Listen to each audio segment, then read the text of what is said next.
Wow, Bella, you're so diligent, always getting to work early every day. Oh dear, Sue, you're new here, that's why you're late. The boss will definitely scold you.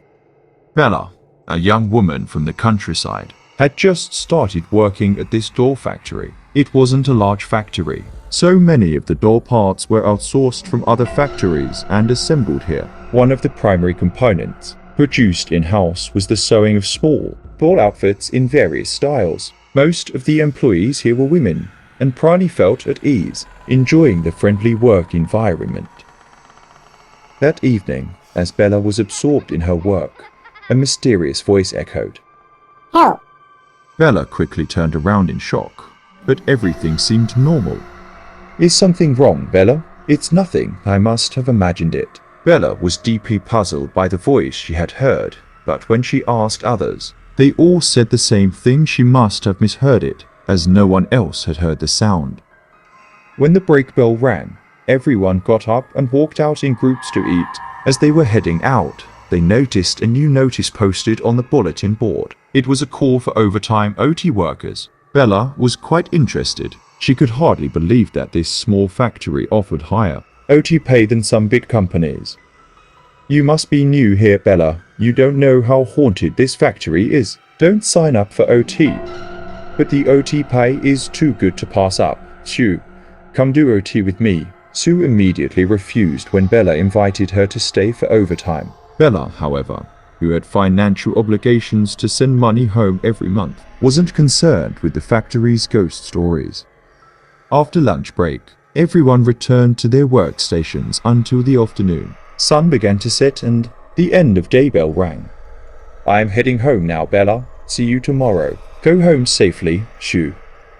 As Sue walked away from her desk, Bella looked around, hoping to find someone else who had signed up for OT like her that night. However, none of her colleagues or other employees had signed up for OT, which made her start to feel a bit uneasy. Bella had never worked so late before. The flickering lights during the day seemed harmless, but at night, they now added to the eeriness. Without wasting any time, Bella continued her work. The sound of the lone sewing machine echoed throughout the room, making it feel unnervingly loud. As she worked, she suddenly heard footsteps echoing from the hallway. The sound grew closer and closer, while the hallway lights outside began to dim one by one. Bella stared nervously at the door. Then, a shadow loomed through the doorway. Oh, I thought no one was doing OT. I was just about to turn off the lights. Can't have the whole factory lit up for just one worker, or the boss will scold me for sure. Please don't scare me like that again, Uncle. You really startled me. After the guard left, Bella picked up a doll from the box to put on the outfit she had just sewn. As she flipped the doll face up, to her horror, the doll's face was rotten and smiling wickedly at her.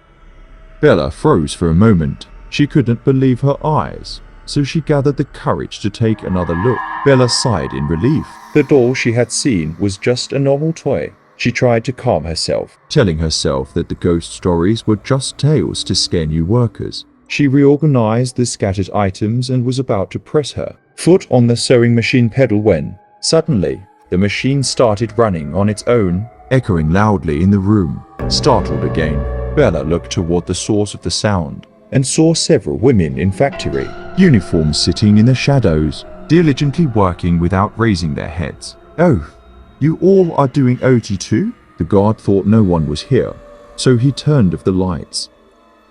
Suddenly, the ghosts of the women, with scorched bodies and faces, turned toward her with pained expressions. Seeing this, Bella screamed and tried to run, but just as she was about to reach the exit, the door slammed shut right in front of her.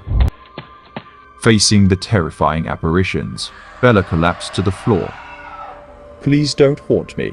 I'll make offerings for you, she pleaded. As soon as Bella finished speaking, the ghostly women burst into flames and vanished into ash before her eyes. Once they were gone, Bella quickly opened the door and ran out to the security guard at the front of the factory.